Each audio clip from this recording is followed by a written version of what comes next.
72살 경비 일을 시작한 첫날 밤.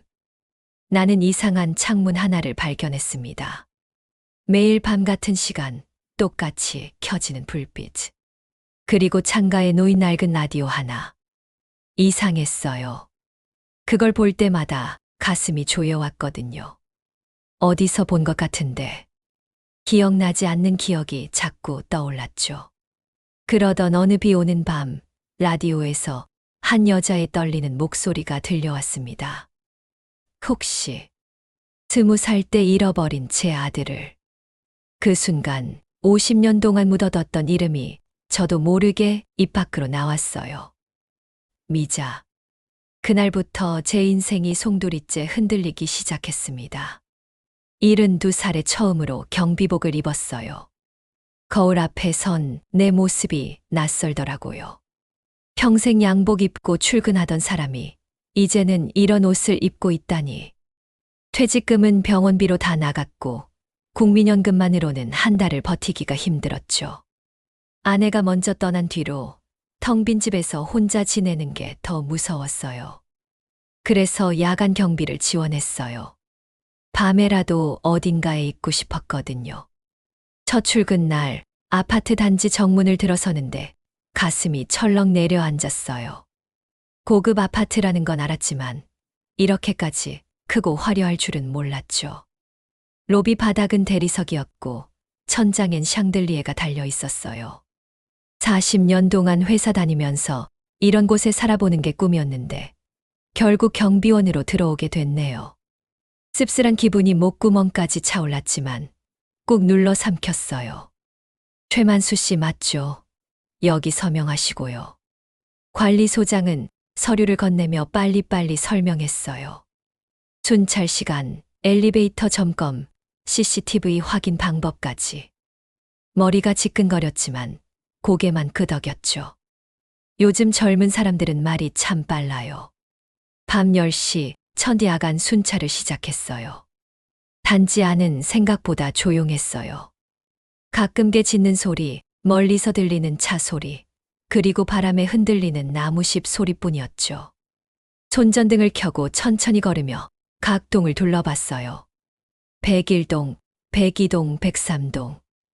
창문마다 불이 켜져 있었어요. 어떤 집은 텔레비전 불빛이 깜박였고 어떤 집은 아이 울음소리가 새어나왔죠. 그렇게 103동 앞을 지나가는데 이상한 느낌이 들었어요. 다른 집들과는 뭔가 달랐어요. 12층 끝에서 세 번째 집 1203호였죠. 창문 불빛이 다른 집들처럼 환하지 않았어요. 희미하고 노란 빛이었죠. 마치 오래된 백열등 같은 아니면 스탠드 조명 같은 그런 불빛이었어요. 나도 모르게 걸음을 멈추고 그 창문을 올려다봤어요. 커튼이 반쯤 열려 있었고 그 사이로 작은 탁자가 보였어요. 탁자 위에 뭔가 네모난 물건이 놓여 있었죠. 가까이 다가가 눈을 찡그리고 보니 구식 라디오였어요. 요즘 보기 힘든 다이얼이 달린 그런 라디오요. 순간 가슴이 쿵 하고 내려앉았어요. 왜 그랬는지 모르겠어요. 그냥 라디오 하나인데 심장이 갑자기 빠르게 뛰기 시작했죠. 손이 미세하게 떨렸고요. 마치 오래전에 잃어버린 걸 다시 찾은 것 같은, 아니 찾아야만 하는 것 같은 이상한 기분이 들었어요. 어디서 본 것 같은데. 중얼거렸지만 기억은 나지 않았어요. 요즘 들어 자꾸 이래요. 뭔가 아는 것 같은데 생각이 안 나고 말하려던 게 입 끝까지 올라왔다가 사라지고. 나이 먹으니 머리도 굳는 것 같아요. 그날 밤 경비실로 돌아와서도 그 창문이 자꾸 머릿속에 떠올랐어요. CCTV 화면을 보다가도 순찰 일지를 쓰다가도 문득문득 1203호 창문이 생각났죠. 왜 하필 저 집만 오래된 라디오를 놓고 있을까? 요즘 시대에 누가 라디오를 듣나? 그것도 저렇게 구식으로. 다음 날 밤도 같았어요. 103동을 지나갈 때면 자연스럽게 고개가 올라가고 1203호 창문을 보게 됐죠. 불은 정확히 밤 11시 30분에 켜졌어요. 그리고 새벽 2시쯤 꺼졌고요. 규칙적이었어요. 마치 누군가 매일 같은 시간에 그 자리에 앉아 라디오를 듣는 것처럼요. 사흘째 되던 날, 용기를 내서 관리소에 물어봤어요. 103동 1203호에 누가 사나요? 왜요? 무슨 문제라도 있어요. 관리소장이 의심스러운 눈빛으로 물었죠. 아니요, 그냥 궁금해서요. 다른 집들은 낮에도 사람들 드나드는 게 보이는데 저 집은 조용해서요. 아, 거기요. 혼자 사는 여자분이에요. 회사 다니시는 것 같던데. 조용하시고 문제 일으키신 적 없어요. 더 이상 물을 수가 없었어요. 이상한 사람 취급받을까봐 입을 다물었죠. 하지만 밤마다 그 창문을 보는 게 습관이 됐어요. 순찰을 돌 때마다 103동 앞에서 잠깐 멈춰서서 희미한 불빛과 라디오를 확인했죠. 어떤 날은 라디오 다이얼이 빨간색으로 빛나는 게 보였어요. 방송을 듣고 있다는 뜻이겠죠. 일주일쯤 지났을까요? 그날은 유난히 추운 밤이었어요. 바람이 세차게 불어서 순찰을 돌기가 힘들었죠. 코트깃을 세우고 103동 앞을 지나가는데 1203호 창문이 살짝 열려 있었어요. 그리고 그 틈으로 희미하게 라디오 소리가 들려왔어요. 음악이 아니었어요. 누군가 말하는 소리였죠. 오래된 녹음 같은 잡음이 섞인 목소리였어요. 나는 또 그 자리에 멈춰 섰어요. 왜 그랬는지 몰라요. 왜 남의 집 창문 앞에서 그렇게 서 있었는지. 그런데 발이 떨어지지 않았어요. 귀를 기울이게 됐죠. 무슨 방송인지, 무슨 내용인지 들으려고요. 그때 바람이 잠깐 멈췄어요. 그리고 라디오에서 흘러나오는 목소리가 또렷하게 들렸죠. 혹시 20살 때 잃어버린 제 아들을. 여자 목소리였어요. 떨리는, 울먹이는 목소리였죠. 순간 머리가 띵했어요. 온몸에 소름이 쫙 돋았고요. 다리에 힘이 풀려서 그 자리에 주저앉을 뻔했어요. 심장이 너무 빠르게 뛰어서 숨을 쉴 수가 없었죠. 왜냐고요? 그 목소리를 알 것 같았거든요. 아니, 알았어요. 오래전에, 아주 오래전에 들었던 목소리였어요. 미자. 입 밖으로 나온 이름을 듣고 나 스스로 놀랐어요. 50년도 넘게 잊고 살았던 이름. 절대 다시 떠올리지 말자고 다짐했던 이름. 그 이름이 지금 내 입에서 나온 거예요. 손이 떨렸어요. 무릎도 떨렸죠. 1203호 창문을 올려다 봤을 때 커튼 사이로 뭔가 움직이는 게 보였어요. 누군가 거기 있었어요. 라디오 앞에 앉아서 그 방송을 듣고 있는 사람이요. 나는 뒤로 물러섰어요. 도망치듯 그 자리를 벗어났죠. 경비실로 돌아와서도 한참 동안 숨을 고르지 못했어요. 손은 계속 떨렸고 가슴은 미친 듯이 뛰었어요. 왜요? 뭐가 그렇게 무서웠냐고요? 나도 몰라요. 아니, 알고 싶지 않았어요. 그날 밤 나는 처음으로 순찰을 제대로 돌지 못했어요. 103동은 건너뛰었죠. 하지만 이미 늦었어요. 기억의 문이 열리기 시작했거든요. 그리고 그 문 뒤에는 내가 평생 숨겨왔던 비밀이 기다리고 있었어요. 그날 이후로 사흘 동안 103동을 피해 다녔어요. 순찰 경로를 일부러 바꿨죠. 멀리 돌아가면 시간이 더 걸리지만 그게 낫다고 생각했어요. 1203호 창문을 보고 싶지 않았거든요. 아니, 정확히는 무서웠어요. 또 그 목소리를 들을까봐. 하지만 밤만 되면 그 생각뿐이었어요. 경비실에 앉아 CCTV 화면을 보다가도 커피를 마시다가도 문득문득 그날 밤이 떠올랐죠. 라디오에서 흘러나온 떨리는 목소리. 혹시 20살 때 잃어버린 제 아들을. 그 짧은 문장이 머릿속에서 맴돌았어요. 그리고 더 무서운 건 내가 무의식적으로 불렀던 그 이름이었죠. 미자, 정미자. 20살 때까지 사귀었던, 그러다 집안의 극렬한 반대로 헤어져야 했던 그 사람. 군대를 핑계로 도망치듯 떠났던 나약한 내 모습까지 다 떠올랐어요. 잊고 살았다고 생각했는데 아니었나 봐요. 기억은 사라지는 게 아니라 그냥 깊이 묻혀 있는 거더라고요. 그리고 50년이 지나도 한순간에 다시 떠오르는 거예요. 나흘째 되던 날 밤, 비가 내리기 시작했어요. 처음엔 가랑비였다가 점점 세게 쏟아졌죠. 우산을 쓰고 순찰을 나갔지만 바람 때문에 소용이 없었어요. 옷이 다 젖었죠. 그런데 이상하게도 그날따라 자꾸 백삼동 쪽으로 발길이 향했어요. 일부러 피하려고 했는데 몸이 먼저 그쪽으로 움직이는 거예요. 마치 끌리듯이요. 결국 백삼동 앞에 섰어요. 고개를 들어 1203호를 올려다봤죠. 불이 켜져 있었어요. 어김없이 밤 11시 30분. 희미한 노란 불빛이 비에 젖은 창문 너머로 번지고 있었어요. 그리고 라디오도 보였어요. 작은 탁자 위에서 빨간 불빛이 깜박이고 있었죠. 나는 우산을 더 꽉 쥐었어요.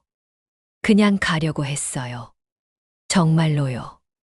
그런데 그때 창문이 살짝 열렸어요. 환기를 시키려는 건지 아니면 비 냄새를 맡으려는 건지.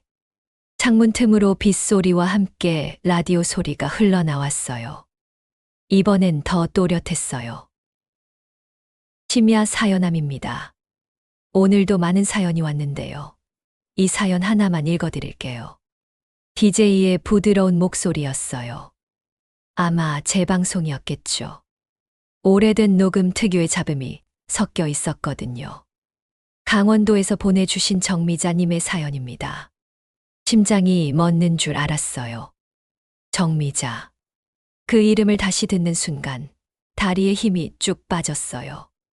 우산이 손에서 미끄러져 바닥에 떨어졌지만 줍지도 못했죠. 비를 맞으면서 그 자리에 얼어붙었어요. DJ님, 안녕하세요. 저는 평생 한 가지 일만 하고 살아온 사람입니다. 떨리는 목소리가 이어졌어요. 혹시 20살 때 잃어버린 제 아들을 찾을 수 있을까요? 똑같은 목소리였어요. 지난번에 들었던 그 목소리. 하지만 이번엔 더 길게, 더 자세하게 이어졌죠. 버스 정류장에서 잠깐, 정말 잠깐 눈을 뗀 사이에 사라졌어요. 옆에 있던 아기가 없어진 거예요. 미쳤다는 소리를 들을까봐 경찰에도 신고하지 못했어요. 아이 아버지한테도 말하지 못했죠. 그 사람은 이미 군대에 가 있었고 저희는 헤어진 사이였거든요. 숨이 막혔어요. 가슴이 조여들었죠.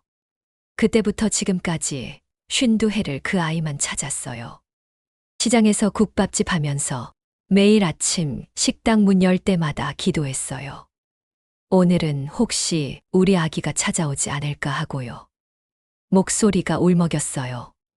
쌍둥이 딸도 하나 있는데 그 아이한테는 미안해요. 엄마가 평생 다른 아기만 찾았으니까. 그래도 제 딸은 착해요. 엄마, 오빠 나타나면 미워하지 말라고 그러더라고요. DJ가 조용히 물었어요. 혹시 그 아이 이름은 뭐라고 지으셨어요? 최재민이요. 아빠 성을 따서 최씨로 했어요. 아빠가 정말 좋아하던 이름이었거든요. 군대 가기 전에 나중에 아들 낳으면 재민이라고 부르고 싶다고 했었어요. 세상이 멈춘 것 같았어요. 재민. 그건 내가 군 복무 중에 전우한테 했던 말이었어요. 나중에 아들 낳으면 재민이라고 부르고 싶어. 다시 올 제자에 백성민민. 다시 태어나도 평범하게 살았으면 좋겠어서. 그렇게 말했었죠. 미자가 그 말을 기억하고 있었던 거예요. 아니, 미자가 우리 아이를 낳았던 거예요. 나는 그 자리에 주저앉았어요. 빗속에 무릎을 꿇고 앉아서 손으로 얼굴을 감쌌죠.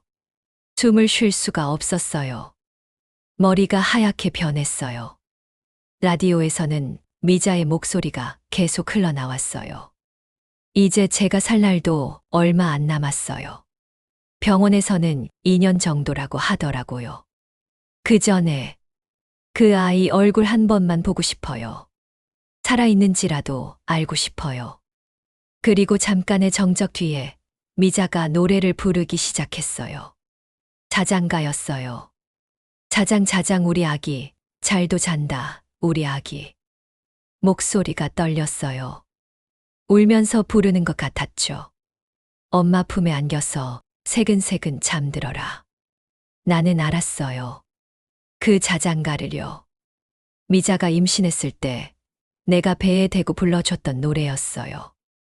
아니, 그때 임신한 줄 몰랐어요. 그냥 우리가 나중에 아기 생기면 이렇게 불러주자고 장난스럽게 배에 대고 노래했던 거였죠. 별 하나 나 하나 엄마 맘에 그려지네. 그게 마지막이었어요. 라디오 소리가 뚝 끊겼어요. 누군가 창문을 닫은 거죠. 나는 한참을 그 자리에 앉아 있었어요. 비를 온몸으로 맞으면서요. 얼마나 있었는지 모르겠어요. 시간이 흐르는지조차 몰랐죠.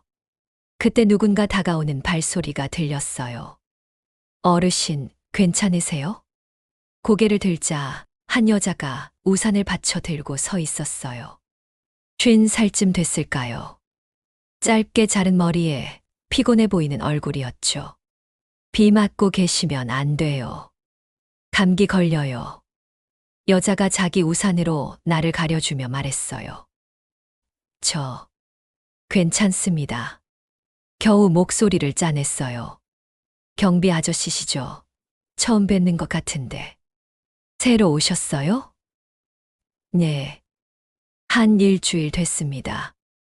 여자는 잠깐 망설이다가 물었어요. 혹시 우리 집 앞에서 뭐 하고 계셨어요? 103동 1203호가 제 집인데. 심장이 쿵 내려앉았어요. 이 사람이 1203호에 사는 사람이구나. 이 사람이 매일 밤 라디오를 듣는 사람이구나. 아무것도. 그냥 순찰 중이었습니다. 이 빗속에 우산도 안 쓰시고 앉아 계셔서 놀랐어요. 많이 놀라셨나 봐요. 얼굴이 하얘지셨는데. 여자가 주머니에서 손수건을 꺼냈어요. 이거라도 쓰세요. 얼굴에 빗물이 많이 묻었어요. 손수건을 건네봤는데 손이 떨렸어요. 여자도 그걸 눈치챘는지 조심스럽게 물었죠. 정말 괜찮으세요? 경비실까지 모셔다 드릴까요? 아니요, 괜찮습니다. 감사합니다. 나는 비틀거리며 일어났어요. 여자가 우산을 더 가까이 들어주었지만 나는 고개를 저었죠. 저 먼저 들어가 볼게요. 감기 조심하세요. 여자는 한 번 더 나를 걱정스럽게 쳐다보고는 아파트 안으로 들어갔어요. 나는 그 뒷모습을 멍하니 바라봤어요. 등 뒤로 사라지는 여자의 모습이 50년 전 버스 정류장에서 사라졌던 미자의 뒷모습과 겹쳐 보였어요. 그날 밤 경비실로 돌아와서도 잠을 이룰 수 없었어요. 라디오에서 들었던 목소리가 귓가에 맴돌았고요. 정미자, 최재민, 자장가. 그리고 가장 무서운 건 지금 이 순간에도 어딘가에 미자가 살아있을지 모른다는 거였어요. 아니, 방금 내 앞에 나타났던 그 여자가 혹시 미자의 딸이 아닐까? 새벽 2시 103동을 다시 올려다봤어요. 1203호의 불은 이미 꺼져 있었어요. 하지만 나는 알았어요. 이제 더 이상 피할 수 없다는 걸요. 그 이후로 며칠 동안 1203호 여자를 다시 만나지 못했어요. 일부러 피한 건 아니었는데 타이밍이 안 맞았죠. 낮에는 출근한 듯 집에 없었고 밤에는 불만 켜져 있을 뿐 밖으로 나오질 않았어요. 사실 무서웠어요. 뭐가 무서웠냐고요? 내가 알게 될 진실이요. 만약 저 여자가 정말 미자의 딸이라면, 만약 내게 정말 아들이 있었다면, 만약 그 아이가 어딘가에서 나를 모른 채 살아가고 있다면 72살의 그런 진실을 마주할 용기가 있을까요? 솔직히 자신이 없었어요. 하지만 삶이라는 게 늘 그렇듯이 피하려고 하면 더 빨리 마주치게 되더라고요. 일주일째 되던 날 오후였어요. 경비실에서 CCTV를 확인하고 있는데 택배 기사가 짐을 한가득 싣고 왔어요. 103동 1203호 택배인데 집에 아무도 없네요. 경비실에 맡기고 가도 되죠. 잠깐만요. 나는 관리 장부를 확인했어요. 1203호 최소라. 처음으로 그 사람의 이름을 제대로 봤죠. 최소라. 성이 최 씨예요. 나와 같은 성이었죠. 제가 갖다 드릴게요. 왜 그랬을까요? 그냥 경비실에 맡아두면 되는데 내가 직접 갖다 주겠다고 한 거예요. 손이 먼저 택배 상자를 들고 있었어요. 아, 그래요? 감사합니다. 택배 기사가 가고 나는 상자를 들고 엘리베이터를 탔어요. 12층 버튼을 누르는데 손이 떨렸죠. 엘리베이터가 올라가는 내내 심장이 미친 듯이 뛰었어요. 12층에 도착했어요. 복도를 천천히 걸었죠. 1201호, 1202호, 그리고 1203호. 문 앞에 섰어요. 오래된 초인종 소리가 들렸어요. 딩동, 딩동. 아무 대답이 없었어요. 한 번 더 눌렀죠. 그때 안에서 인기척이 들렸어요. 슬리퍼 끄는 소리가 가까워지더니 문이 열렸어요. 네. 지난번 비 오던 날 봤던 그 여자였어요. 최소라. 집에서 입는 편한 옷차림이었고 머리는 대충 묶여 있었죠. 피곤해 보이는 얼굴은 똑같았지만 낮에 보니 더 자세히 보였어요. 눈매가 날카로웠어요. 하지만 눈빛은 온화했죠. 이마에 주름이 몇 개 있었고 입가에는 미소 자국이 남아 있었어요. 오래 웃어온 사람의 얼굴이었어요. 아, 경비 아저씨. 저번에 택배 왔습니다. 최대한 담담하게 말했어요. 떨리는 목소리를 숨기려고 애썼죠. 아, 감사해요. 여기 놔주세요. 소라가 상자를 받으려는데 그때 우리 손이 스쳤어요. 순간 묘한 느낌이 들었어요. 마치 오래전에 느꼈던 온기 같은 거요. 설명할 수 없는 이상한 감정이었죠. 소라도 잠깐 멈칫했어요. 우리는 잠깐 서로를 쳐다봤어요. 혹시 저번에 비 맞고 계셨던 분 맞죠? 네, 맞습니다. 그날 감기는 안 걸리셨어요? 괜찮았습니다. 어색한 침묵이 흘렀어요. 그때 집 안에서 라디오 소리가 희미하게 들렸어요. 낮 방송이었지만 여전히 구식 라디오 특유의 잡음이 섞여 있었죠. 나도 모르게 고개가 그쪽으로 돌아갔어요. 라디오. 아직도 들으시나요? 소라가 놀란 표정을 지었어요. 어떻게 아세요? 밤에 순찰 돌 때 창문으로 보였어요. 요즘 보기 드문 구식 라디오라서요. 소라는 잠깐 망설이더니 문을 더 열었어요. 들어오시겠어요?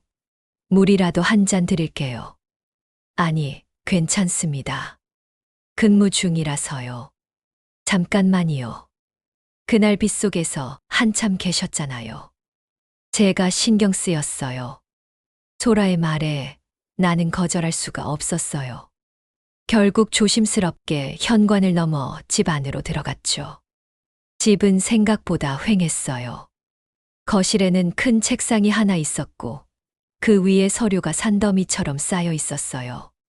벽에는 액자 하나 없었죠. 그리고 창가에 그 라디오가 있었어요. 낡은 갈색 라디오. 다이얼이 달려있고 빨간 불빛이 희미하게 빛나고 있었죠. 나는 그 앞으로 천천히 걸어갔어요. 마치 자석에 끌리듯이요. 오래됐죠. 소라가 옆에서 말했어요. 엄마 것이었어요. 심장이 멎는 줄 알았어요. 엄마 물건이요? 네. 엄마가 돌아가시고 유일하게 제가 가져온 거예요. 다른 건 다 정리했는데 이것만은 못 버리겠더라고요. 소라의 목소리가 살짝 떨렸어요. 엄마가 매일 이걸로 라디오 사연 방송을 들으셨거든요. 제 오빠를 평생 찾으셨어요. 숨이 막혔어요. 오빠요? 네. 저보다 3분 먼저 태어난 쌍둥이 오빠예요. 엄마가 20살 때 낳았다고 들었어요. 근데 버스 정류장에서 잃어버리셨대요. 소라가 라디오를 쓰다듬으며 말을 이었어요. 평생 찾으셨어요. 시장에서 국밥집 하면서 번 돈으로 매달 방송국에 편지 보내시고 신문에 광고도 내시고 저는 그런 엄마 밑에서 자랐어요. 힘드셨겠어요. 겨우 목소리를 냈어요. 처음엔 그랬어요. 왜 엄마는 없는 오빠만 찾고 나는 안 봐주나 싶어서 삐뚤어졌었죠. 근데 크면서 이해하게 됐어요. 엄마가 얼마나 아팠을지. 소라가 눈시울을 붉혔어요. 엄마 이름 정미자였어요. 작년 가을에 돌아가셨어요. 마지막까지 오빠 이름 부르시면서요. 오빠 이름이 뭐였는데요? 떨리는 목소리로 물었어요. 최재민이요. 아빠 성을 따랐대요. 세상이 멈춘 것 같았어요. 아빠 성이 최 씨였다고요? 네. 엄마가 젊었을 때 사귀셨던 분이래요. 근데 집안 반대로 헤어지셨대요. 그분이 군대 가고 나서 임신한 걸 알았다고 하시더라고요. 소라가 한숨을 쉬었어요. 아빠 이야기는 잘 안 하셨어요. 그냥 착한 사람이었다고만. 나중에 혹시 나타나면 미워하지 말라고 그러셨어요. 나는 더 이상 서 있을 수가 없었어요. 옆에 있던 의자에 털썩 주저앉았죠. 아저씨, 괜찮으세요? 소라가 놀라서 물었어요. 물 가져올게요. 안색이 안 좋으세요. 소라가 부엌으로 갔어요.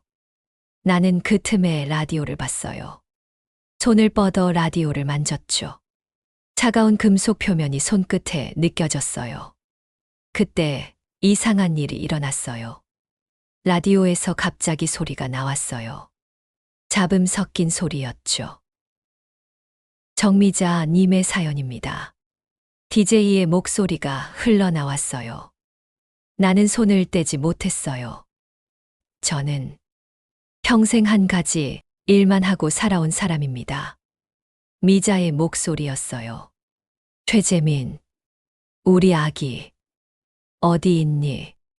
눈물이 흘러내렸어요. 72살에 처음으로 남자가 펑펑 우는 거예요. 아저씨. 소라가 물컵을 들고 돌아와서는 놀라 달려왔어요. 왜 그러세요? 무슨 일이세요? 나는 고개를 들어 소라를 봤어요. 눈물 범벅이 된 얼굴로요. 미안합니다. 정말 미안합니다. 네, 왜요? 소라가 당황한 표정으로 물었어요. 나는 떨리는 입술로 말했어요. 내가 최 씨입니다. 최만수예요. 소라의 얼굴이 하얗게 변했어요. 그리고 재민이 아버지일지도 모릅니다. 물컵이 바닥에 떨어졌어요. 물이 사방으로 튀었지만 우리 둘 다 움직이지 못했어요. 소라는 입을 벌린 채 나를 쳐다봤고요. 나는 고개를 숙인 채 계속 울었어요. 50년 동안 참았던 눈물이 이제야 터져 나온 거예요. 라디오에서는 여전히 미자의 목소리가 흘러나왔어요. 혹시 듣고 있다면 원망하지 않아요. 그냥 살아만 있어요. 그날 1203호 거실에서 그날 이후로 사흘 동안 소라를 못 봤어요. 아니, 피했다는 게 맞겠죠. 내가 먼저 그런 말을 해놓고 겁이 났어요. 소라가 날 어떻게 생각할지, 뭐라고 말할지 무서웠거든요. 경비실에 앉아 있으면 자꾸 그날이 떠올랐어요. 물컵이 바닥에 떨어지던 소리, 소라의 하얗게 질린 얼굴, 그리고 내가 흘린 눈물. 72살의 남의 집 거실에서 펑펑 운 게 창피하기도 했지만 그것보다는 미안했어요. 갑자기 나타나서 혼란만 주고 사라진 것 같아서요. 사흘째 밤 야간 순찰을 돌고 있는데 누군가 경비실 문을 두드렸어요. 돌아보니 소라였어요. 손에 편의점 봉지를 들고 서 있었죠. 안녕하세요. 소라가 조심스럽게 말했어요. 목소리가 떨렸어요. 안녕하십니까? 나도 어색하게 대답했어요. 이거 드세요. 소라가 봉지를 내밀었어요. 안에는 따뜻한 우유 2팩이 들어 있었죠. 제가 요즘 밤에 잠이 안 와서요. 우유 마시러 편의점 갔다가 아저씨 생각나서 하나 더 샀어요. 감사합니다. 우유를 받아들었어요. 따뜻했죠. 우리는 한참 말없이 서 있었어요. 할 말이 너무 많은데 어디서부터 시작해야 할지 몰랐어요. 앉으시겠어요? 내가 먼저 말했어요. 소라는 고개를 끄덕이고 경비실 의자에 앉았죠. 우유팩을 열면서 소라가 입을 열었어요. 그날 이후로 계속 생각했어요. 아저씨 말씀을요. 죄송합니다. 갑자기 그런 말을 해서. 아니에요. 소라가 고개를 저었어요. 사실 저도 뭔가 이상하다고 느꼈거든요. 처음 뵀을 때부터요. 이상하다고요? 네. 설명할 수 없는데 낯설지 않았어요. 처음 보는 분인데 왠지 오래 알던 사람 같은 느낌. 소라가 우유를 한 모금 마시고 말을 이었어요. 그날 밤 빗속에서 아저씨를 봤을 때도 그랬어요. 왠지 그냥 지나치면 안 될 것 같았어요. 나도 우유를 마셨어요. 달콤하고 따뜻했죠. 저도 그랬습니다. 처음 이 아파트에 와서 1203호 창문을 봤을 때부터 자꾸 끌렸어요. 왜 그런지 몰랐는데 엄마가 그러셨어요. 소라가 조용히 말했어요. 인연이라는 게 신기한 거라고. 아무리 멀어져도 만나야 할 사람은 결국 만나게 된다고요. 그날 밤부터 우리는 자주 마주쳤어요. 아니, 만나기 시작했죠. 소라는 거의 매일 밤 편의점에서 따뜻한 우유를 사서 경비실로 가져왔어요. 처음엔 그냥 우유만 건네고 갔는데 점점 더 오래 머물렀어요. 의자에 앉아서 우유를 마시며 조금씩 엄마 얘기를 꺼내기 시작했죠. 엄마는 평생 시장에서 국밥집을 했어요. 어느 날 밤 소라가 말했어요. 새벽 4시에 일어나서 국물 끓이고 밤 10시까지 가게 지켰어요. 쉬는 날도 없었죠. 힘드셨겠네요. 그래도 항상 웃으셨어요. 손님들한테도 친절하셨고 국밥 한 그릇에 엄마 마음을 다 담으신다고 그러셨어요. 소라의 목소리가 잠겼어요. 국물은 끝까지 지켜야 한다고 늘 말씀하셨어요. 국물은 사람의 마음이니까 절대 대충 끓이면 안 된다고요. 그 말을 듣는 순간 가슴이 철렁했어요. 국물은 사람의 마음이라고요? 네. 엄마 말버릇이었어요. 나는 우유팩을 꽉 쥐었어요. 우리 동네에도 새벽 국밥집이 있었습니다. 떨리는 목소리로 말했어요. 거기 주인 아주머니가 늘 국물은 끝까지 지켜야 한다고 했어요. 국물은 사람의 마음이라고. 소라가 나를 쳐다봤어요. 우리는 한참 서로를 바라봤어요. 어느 동네였어요? 소라가 물었어요. 청량리요. 청량리 시장 근처에 작은 국밥집이 있었는데 엄마도 청량리 시장에서 가게 하셨어요. 소라의 눈이 커졌어요. 설마 같은 동네였던 거예요? 모르겠습니다. 50년도 넘은 일이라. 하지만 우연치고는 너무 많았어요. 같은 동네, 같은 시장, 같은 말버릇. 그날 이후로 우리는 더 많은 이야기를 나눴어요. 소라가 말하는 미자의 모습이 점점 내 기억 속 미자와 겹쳐졌죠. 엄마가 좋아하신 노래가 있었어요. 어느 날 소라가 말했어요.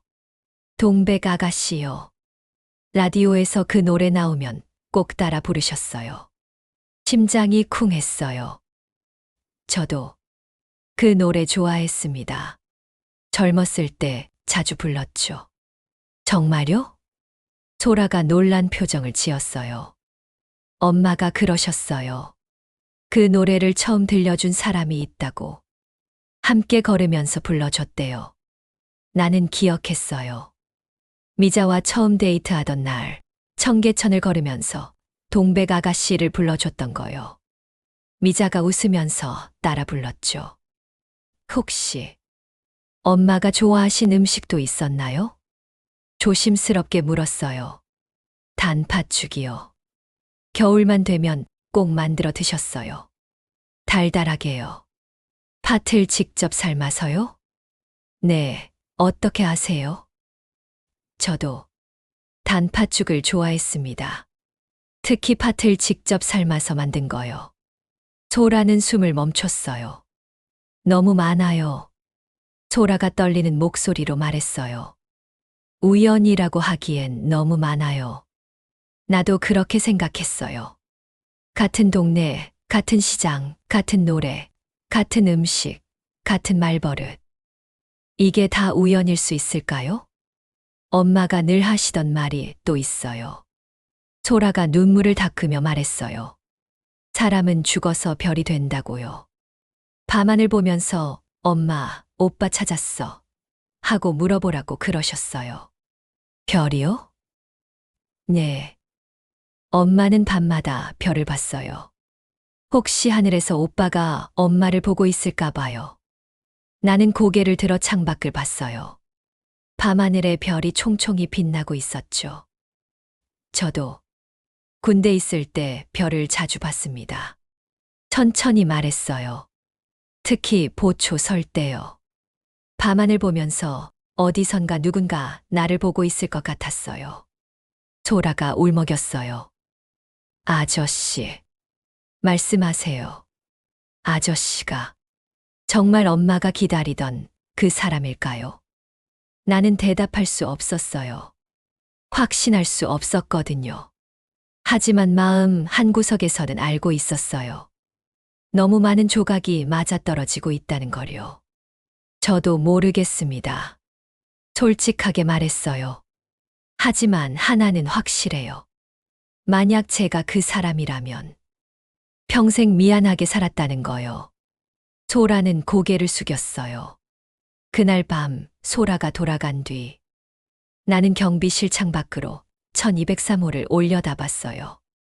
불이 켜져 있었고 창가에 라디오가 보였죠. 그리고 문득 생각했어요. 미자는 정말 저 라디오로 나를 기다렸던 걸까? 매일 밤 혹시 방송에서 내 소식이 나오지 않을까 하고요. 그렇다면 나는 정말 너무 늦게 온 거예요. 50년이나 늦게요. 그렇게 보름이 지났어요. 우리는 매일 밤 경비실에서 만났고 조금씩 서로의 이야기를 나눴죠. 하지만 여전히 확실한 건 아무것도 없었어요. 그냥 우연이 많다는 것뿐이었죠. 어느 날 밤 소라가 평소와 다른 표정으로 경비실에 왔어요. 손에 작은 상자를 들고 있었죠. 아저씨. 소라의 목소리가 떨렸어요. 뭔가 찾았어요. 뭐려? 엄마 짐 정리하다가 이걸 발견했어요. 소라가 상자를 조심스럽게 탁자 위에 놓았어요. 먼지가 수북이 쌓인 낡은 나무 상자였죠. 라디오 옆 서랍 깊숙한 곳에 있었어요. 몰랐어요. 이런 게 있는 줄. 소라가 상자를 열었어요. 안에는 오래된 카세트 테이프 여러 개가 들어 있었어요. 각각 종이에 날짜와 글씨가 적혀 있었죠. 1987년 5월, 1992년 8월, 2003년 11월. 소라가 테이프를 하나씩 꺼내며 읽었어요. 이게 뭐죠? 내가 물었어요. 방송국에서 보내준 거예요. 엄마가 사연 신청할 때마다 방송국에서 녹음해서 보내줬나 봐요. 소라의 손이 떨렸어요. 아저씨, 이거 한 번만 들어주실래요? 저 혼자는 무서워요. 무섭다고요? 네. 엄마 목소리 들으면 또 울 것 같아서요. 근데 안 들을 수도 없고. 나는 고개를 끄덕였어요. 제가 같이 들어드리겠습니다. 소라가 가장 오래된 테이프를 꺼냈어요. 1987년 5월이라고 적혀 있었죠. 이게 처음 신청하신 거예요. 제가 15살 때예요. 소라가 경비실에 있던 오래된 카세트 플레이어에 테이프를 넣었어요. 요즘 세상에 카세트 플레이어가 있다는 게 신기했지만 아마 이 아파트가 오래돼서 남아 있었나 봐요. 재생 버튼을 눌렀어요. 지직거리는 소리가 나왔어요. 그러다 DJ의 목소리가 흘러나왔죠.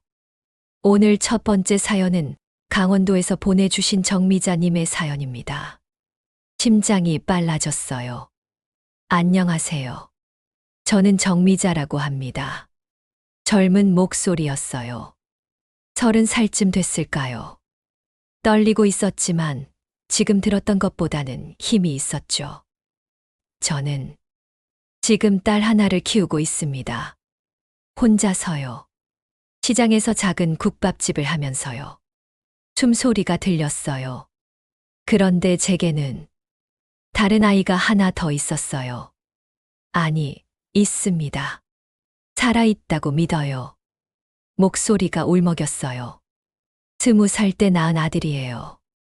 이름은 최재민이라고 지었어요. 아빠 성을 따랐죠. 소라가 내 손을 꽉 쥐었어요. 나도 모르게 소라의 손을 잡고 있었어요. 그 아이 아빠는 착한 사람이었어요. 정말 착했어요. 근데 집안이 어려워서 우리 반대했어요. 그 사람은 군대로 도망갔고 저는 혼자 아기를 낳았어요. 가슴이 찢어지는 것 같았어요. 그런데 제가 버스 정류장에서 아기를 잃어버렸어요. 잠깐, 정말 잠깐 눈을 뗀 사이에 없어졌어요. 흐느끼는 소리가 들렸어요. 경찰에도 못 갔어요. 미혼모라는 게 창피해서. 사람들이 뭐라고 할까봐. 제발, 혹시 듣고 있다면 우리 재민이가 어디 있는지, 살아만 있는지라도 알고 싶어요. 테이프가 끝났어요. 우리는 한참 말이 없었어요. 소라는 소리내어 울고 있었고 나는 주먹을 꽉 쥔 채 고개를 숙이고 있었죠. 다음 거 들어볼까요? 소라가 눈물을 닦으며 물었어요. 나는 고개를 끄덕였어요. 두 번째 테이프. 1992년 8월. 정미자 님의 사연입니다. 지난번에도 보내주셨죠? 네. 또 왔어요. 혹시나 해서요. 이번 목소리는 조금 더 늙었어요. 지쳐 있었죠. 아직도 못 찾았어요. 우리 재민이를요. 이제 21살이 됐을 텐데.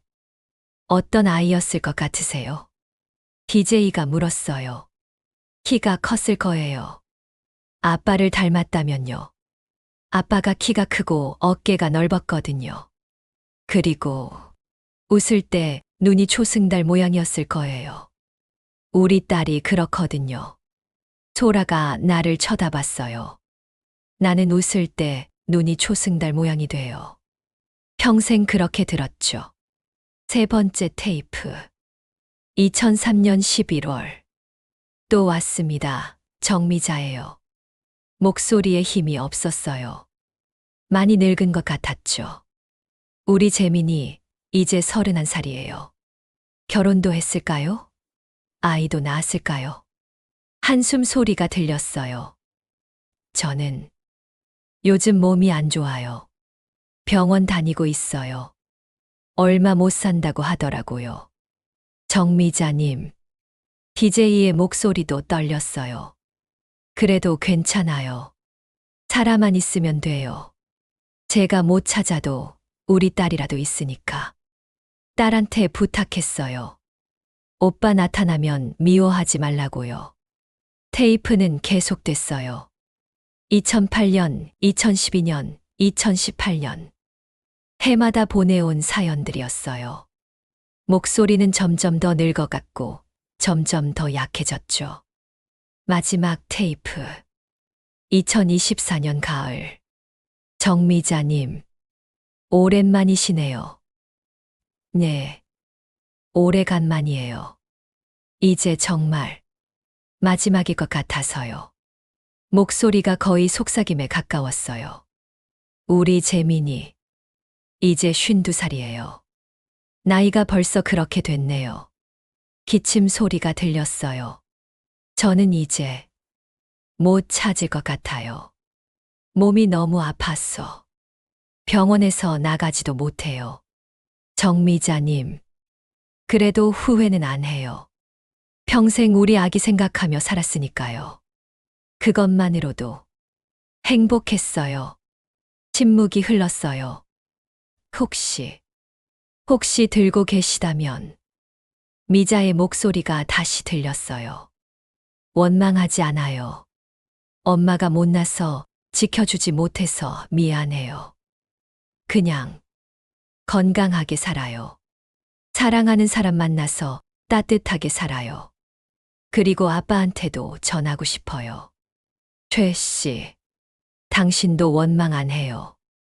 우린 어렸으니까 어쩔 수 없었어요. 그냥 당신도 행복했으면 좋겠어요. 울음소리가 들렸어요. 재민아, 엄마가 이제 간다. 하늘에서 별이 돼서 너 찾을게. 테이프가 끝났어요. 나는 더 이상 참을 수 없었어요. 경비실 책상에 얼굴을 묻고 울었죠.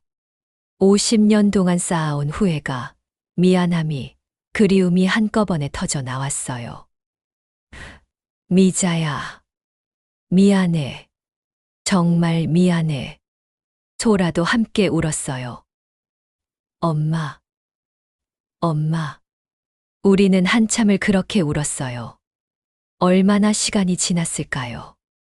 나는 고개를 들었어요. 눈이 퉁퉁 부어 있었죠. 소라 씨, 떨리는 목소리로 말했어요. 제가 정말로 재민이 아버지인지 확인해야 할 것 같습니다. 소라가 고개를 끄덕였어요. 네, 저도 그렇게 생각해요. 어떻게 하면 될까요? 검사를 해야죠. 친자 확인 검사요. 소라가 눈물을 닦으며 말했어요. 근데 아저씨, 오빠를 찾아야 그게 가능하지 않나요? 나는 고개를 저었어요. 아니요. 우리 둘이 아버지와 딸 관계인지 확인할 수 있어요. 소라의 눈이 커졌어요.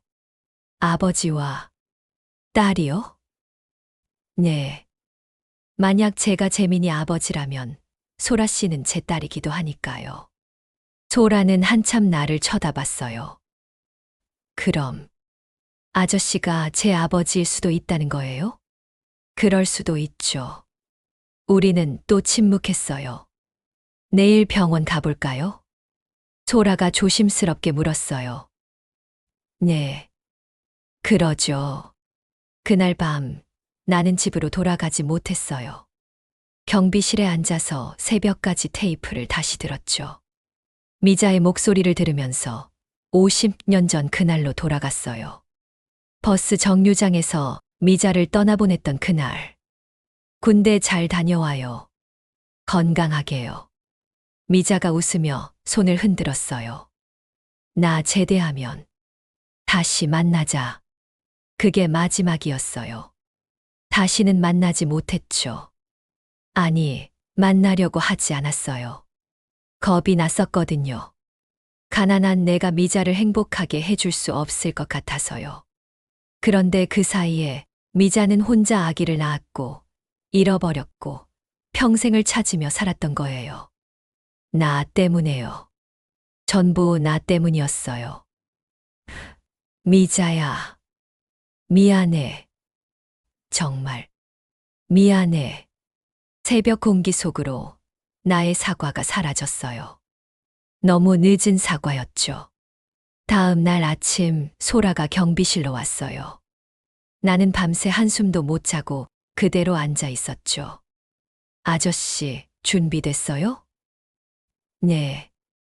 우리는 말없이 차를 타고 병원으로 향했어요. 보건소에서도 친자 검사를 할 수 있지만 소라가 아는 병원으로 가자고 했어요. 더 정확하고 빠르다면서요. 차 안은 조용했어요. 라디오도 켜지 않았죠. 그냥 창밖만 바라봤어요. 신호등에 걸렸을 때 소라가 조심스럽게 말했어요. 아저씨, 만약에요. 만약 결과가 아니라고 나오면 어떡하죠? 그럼, 그런 거죠. 그냥 우연히 많았던 거고요. 근데 만약 맞다고 나오면요? 나는 대답하지 못했어요. 맞다고 나오면 어떻게 될까요? 72살의 딸을 얻게 되는 걸까요? 아니면 평생 버려둔 죄책감과 마주하게 되는 걸까요? 모르겠습니다. 솔직하게 말했어요. 그냥 알고 싶어요. 진실이 뭔지요. 소라가 고개를 끄덕였어요. 병원에 도착했어요. 생각보다 간단했어요. 구강 상피세포를 채취하는 거였죠. 면봉으로 입안을 문지르는 거요. 일주일 정도 걸립니다. 의사가 말했어요. 결과 나오면 연락드릴게요. 우리는 병원을 나왔어요. 이제 기다리는 일만 남았네요. 소라가 말했어요. 네. 아저씨, 밥 드셨어요? 점심 같이 먹을래요? 괜찮습니다. 입맛이 없어서요. 그래도 먹어야죠. 몸 축나요. 소라가 내 팔을 잡았어요. 그냥 국밥이라도 한 그릇 하세요. 제가 살게요. 국밥이라는 말에 가슴이 찡했어요. 결국 근처 국밥집에 들어갔죠.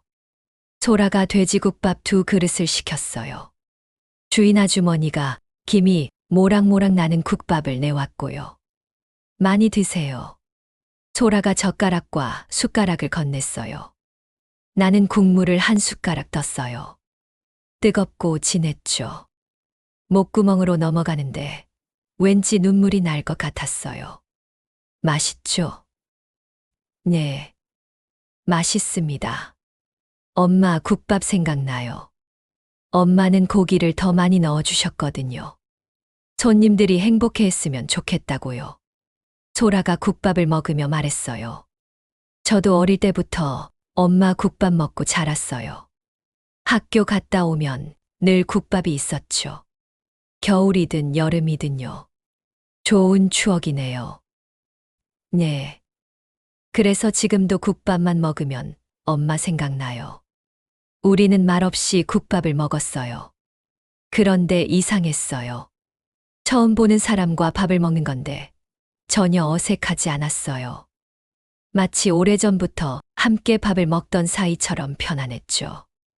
아저씨. 소라가 국밥을 다 먹고 물었어요. 아저씨는 어떻게 사셨어요? 그동안요. 그냥 평범하게 살았습니다. 결혼은요? 했었죠. 근데 아내가 먼저 떠났어요. 10년 전에요. 아이는요? 나는 고개를 저었어요. 없습니다. 아내가 몸이 안 좋아서 아이를 가질 수 없었어요. 소라의 얼굴이 어두워졌어요. 외로우셨겠어요. 그랬죠. 특히 아내 떠나고 나서는 정말 외로웠어요. 21번 크게 쉬고 말을 이었어요. 사실 아내한테 미안했어요. 평생 다른 사람 생각하면서 살았거든요. 다른 사람이요? 네. 미자요. 정미자. 소라가 숨을 멈췄어요. 아내는 눈치챘을 거예요.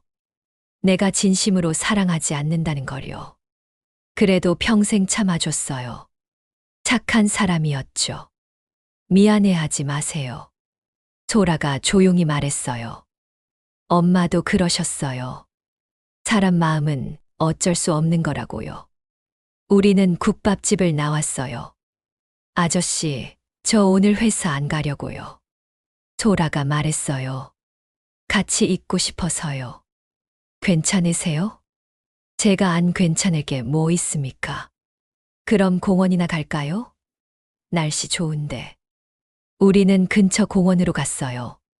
벤치에 나란히 앉았죠. 공원엔 아이들이 놀고 있었어요. 그네 타는 아이, 미끄럼틀 타는 아이, 엄마 손 잡고 걷는 아이들. 저 아이들 보면 우리 오빠가 어릴 때 어땠을까 생각해요. 소라가 말했어요. 엄마는 늘 그랬어요. 재민이는 분명 밝은 아이였을 거라고. 웃음이 많았을 거라고요. 그랬을까요? 네.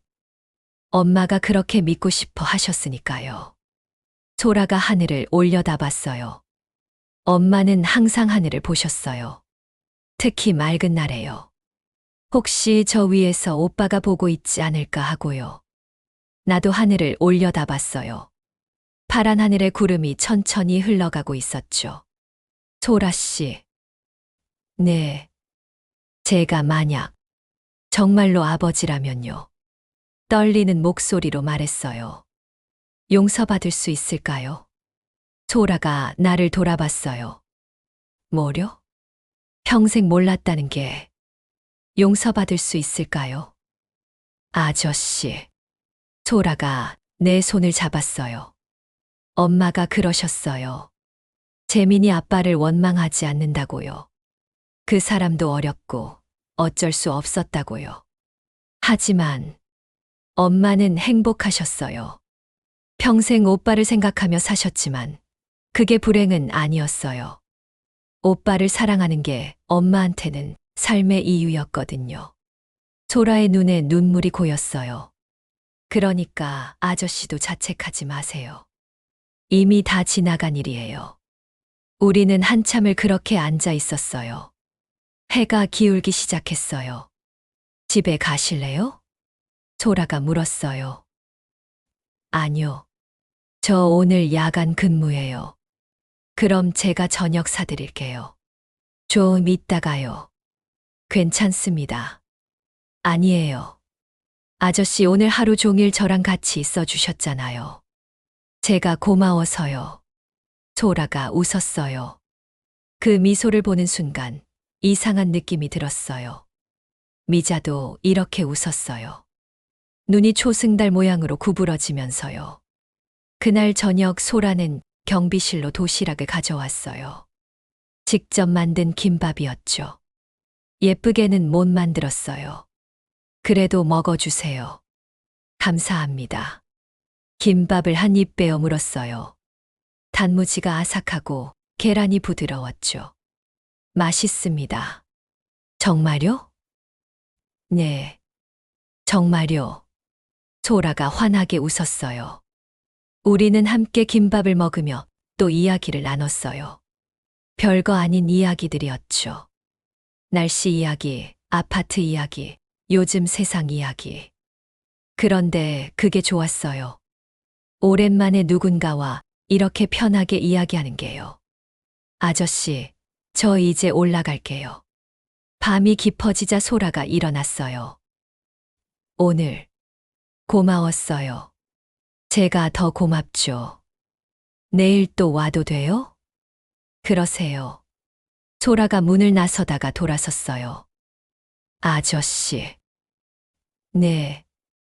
결과가 어떻게 나오든 저는 괜찮아요. 괜찮다고요? 네. 이미 아저씨가 좋은 사람이라는 거 알았으니까요. 소라가 미소 지으며 손을 흔들고 갔어요. 나는 경비실 창 밖으로 1203호를 올려다봤어요. 불이 켜졌어요. 그리고 창가에 라디오가 보였죠. 일주일만 기다리면 알 수 있어요. 진실이 뭔지요. 그런데 이상했어요. 결과가 나오는 게 무섭기도 했지만 한편으로는 기다려졌어요. 만약 정말로 소라가 내 딸이라면, 만약 정말로 나한테 혈육이 있다면, 72살에 다시 시작할 수 있을까요? 늦게 온 가족과요. 그날 밤 나는 집으로 돌아가 오래된 상자를 꺼냈어요. 아내가 죽고 나서 한 번도 열어보지 않았던 상자였죠. 뚜껑을 열었어요. 제일 위에 흑백 사진이 있었어요. 젊은 날의 나와 미자가 함께 찍은 사진이었죠. 청계천 다리 위에서요. 미자는 환하게 웃고 있었고 나는 그런 미자를 보며 웃고 있었어요. 미자의 사진을 보면서 미자야. 그 이름을 입 밖에 내어 불러봤어요. 50년 만에요. 일주일이라는 시간은 참 이상해요.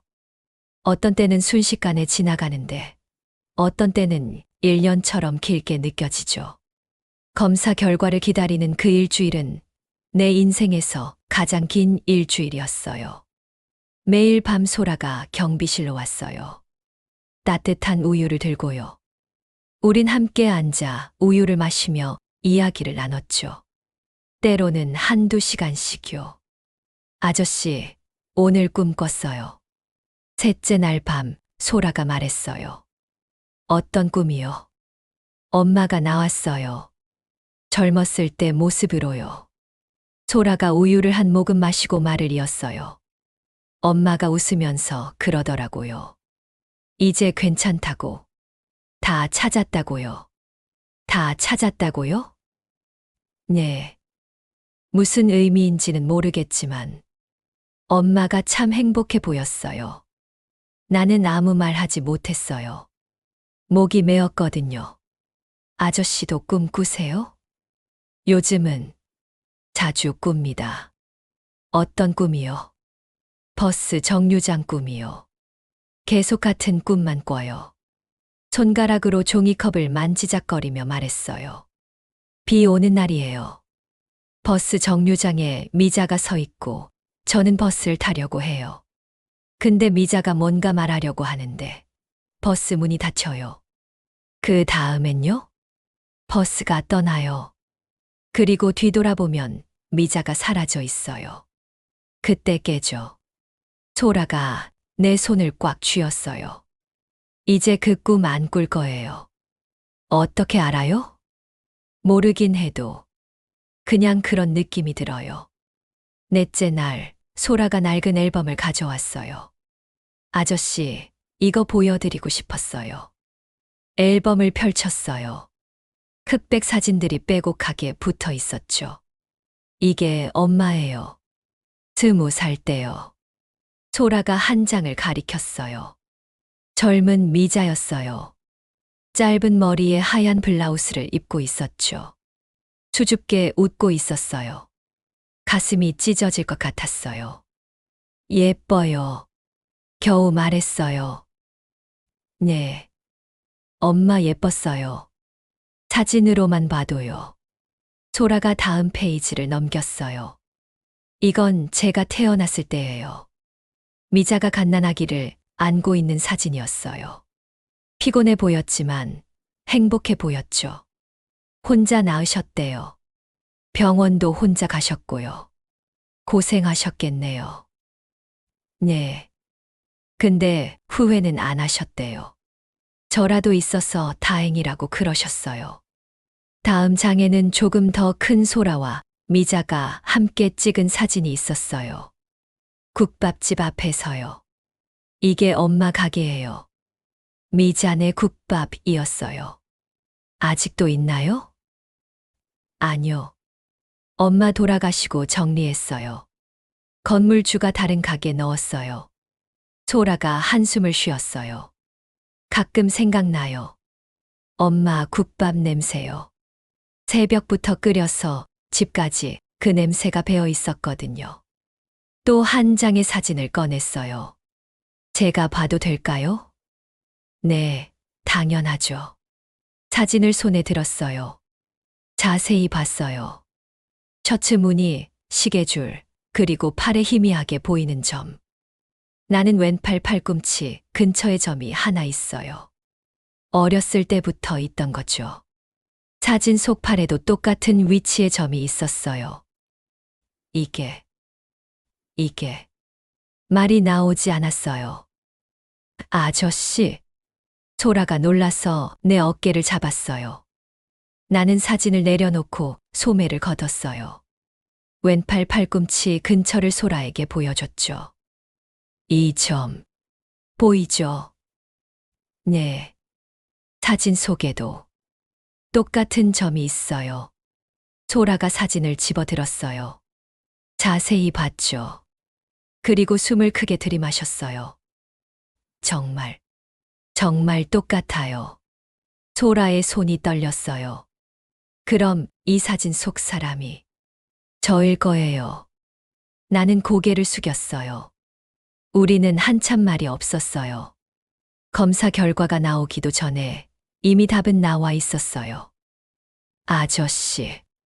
소라가 떨리는 목소리로 말했어요. 저, 어떻게 불러야 해요? 뭐라고요? 아저씨라고 부르기가 이상해졌어요. 나는 소라를 봤어요. 52살의 여자가 거기 앉아 있었어요. 하지만 내 눈에는 어린아이처럼 보였죠. 편한 대로 부르세요. 그냥 아저씨라고 부를게요. 아직은요.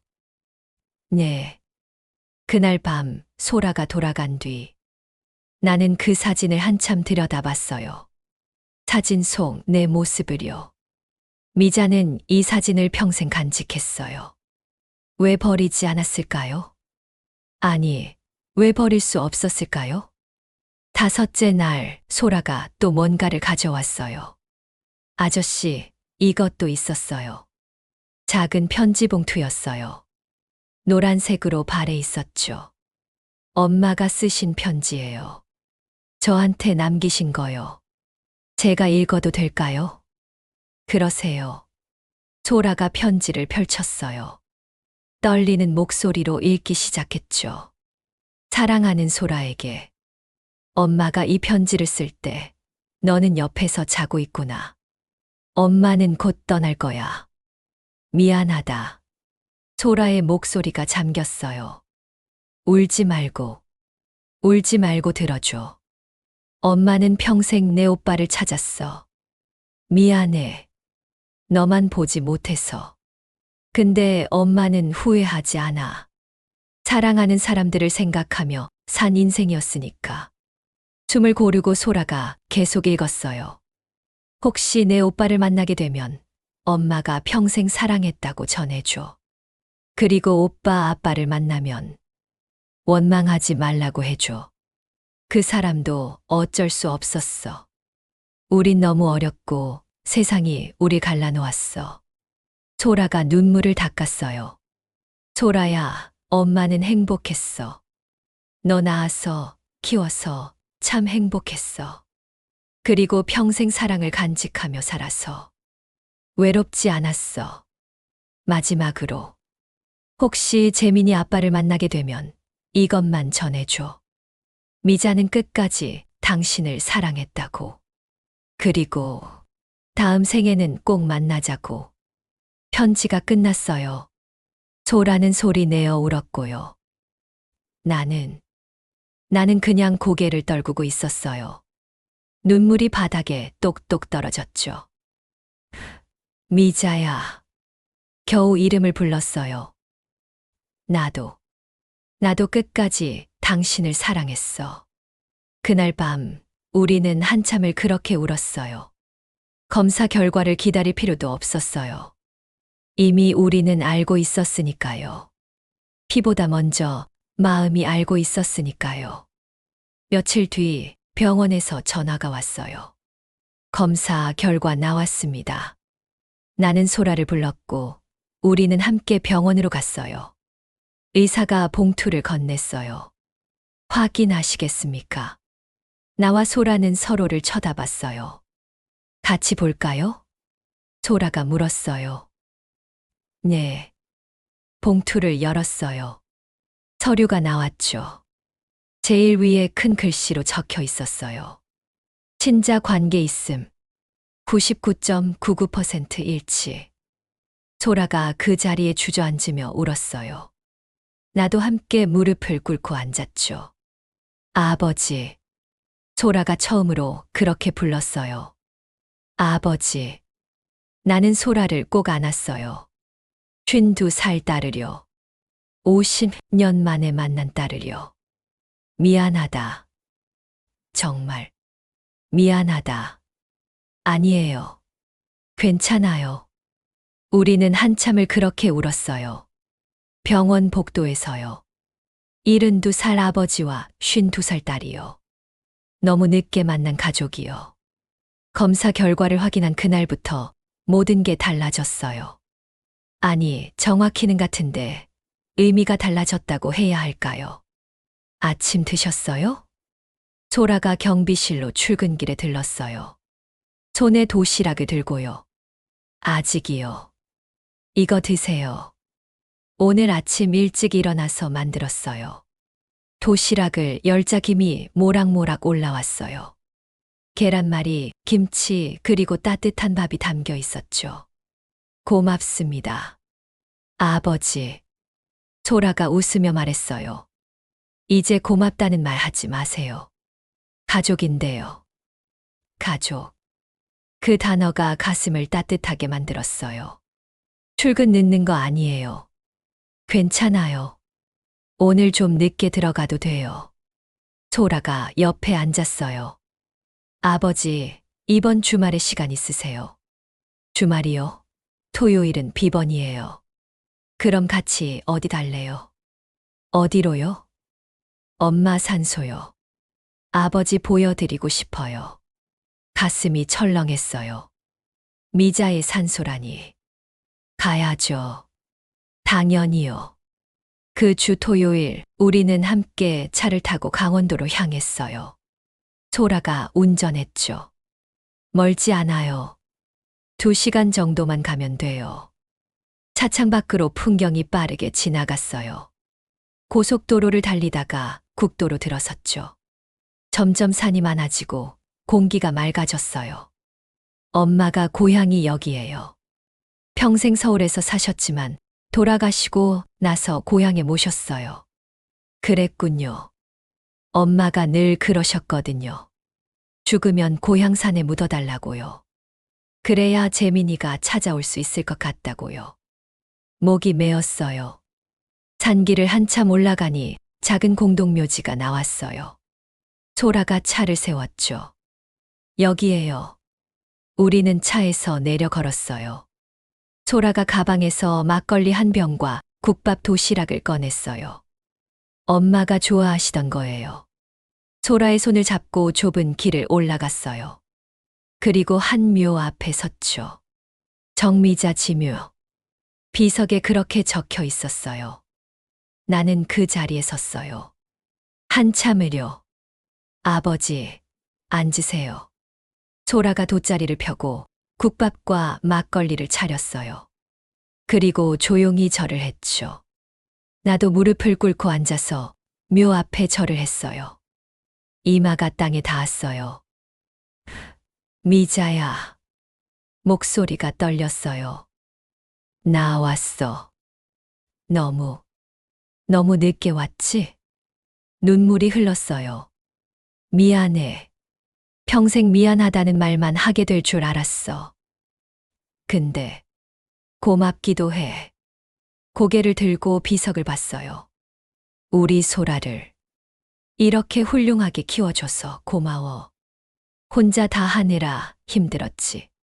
소라가 옆에서 같이 울고 있었어요. 재민이도 어딘가에서 잘 크고 있을 거야. 내가 그렇게 기도했으니까. 하늘에서 꼭 찾아줘. 우리 아들이라고 엄마가 평생 찾았다고 말해줘. 막걸리 잔을 가득 따라서 묘 앞에 부었어요. 나도 끝까지 너를 사랑했어. 다른 사람 만나서 살았지만 마음 한구석에 늘 내가 있었어. 한참을 그렇게 앉아 있었어요. 바람이 불었어요. 따뜻한 봄바람이었죠. 소라가 내 손을 잡았어요. 아버지, 엄마가 좋아하실 거예요. 그럴까요? 네. 엄마가 평생 원하던 거였어요. 아버지 만나는 거요. 우리는 한참을 그곳에 앉아 있었어요. 국밥을 먹고 막걸리를 마시고 미자에게 이런저런 이야기를 했어요. 그동안 살아온 이야기, 소라 이야기, 앞으로의 이야기까지요. 산소를 내려오는 길에 소라가 말했어요. 아버지, 저희 집으로 오시는 건 어때요? 집으로요? 네. 아버지 혼자 사시잖아요. 저도 혼자고요. 같이 살면 안 될까요? 소라 씨. 아니, 소라야. 처음으로 이름만 불렀어요. 아버지는 경비 일을 해야 해. 그리고 내 짐이 되고 싶지 않아. 짐이 아니에요. 가족이에요. 소라가 단호하게 말했어요. 아버지, 저도 오빠 없이 평생 외로웠어요. 이제 아버지도 생겼는데 혼자 두고 싶지 않아요. 나는 대답할 수 없었어요. 생각해 보세요. 천천히요. 전 언제든 좋아요. 며칠 뒤 나는 결정했어요. 경비 일을 그만두고 소라와 함께 사는 거요. 관리소에 사표를 냈어요. 왜요? 무슨 일 있어요? 관리소장이 물었어요. 딸을 찾았습니다. 딸이요? 네. 50년 만에 찾았어요. 관리소장은 이해할 수 없다는 표정이었지만 축하해줬어요. 마지막 근무를 마치는 날, 소라가 경비실로 왔어요. 아버지, 짐 다 쌌어요? 응. 별로 없어. 작은 가방 하나가 전부였어요. 평생 모은 게 이것뿐이었죠. 그럼 올라가요. 우리 집으로요. 1203호. 처음 봤던 그 창문 안으로 들어갔어요. 좁지만 괜찮으시죠? 당연하지. 충분해. 방 하나를 내줬어요. 작은 방이었지만 창문이 있었고 햇살이 들어왔죠. 아버지 방이에요. 편하게 쓰세요. 짐을 풀며 창밖을 봤어요. 경비실이 보였어요. 내가 몇 달 전까지 있던 곳이요. 이상했어요. 똑같은 풍경인데 전혀 다르게 보였어요. 아버지, 저녁 먹어요. 소라가 불렀어요. 식탁에는 국밥이 차려져 있었어요. 엄마 레시피대로 끓여봤어요. 맛있을지 모르겠네요. 한 숟가락 떴어요. 국물이 진하고 고기가 부드러웠어요. 맛있어. 정말요? 응. 내 엄마 맛이 나. 소라가 환하게 웃었어요. 우리는 마주 앉아 국밥을 먹었어요. 창밖으로 아파트 단지가 보였고 저 멀리 석양이 지고 있었죠. 아버지. 응. 행복하세요? 나는 고개를 끄덕였어요.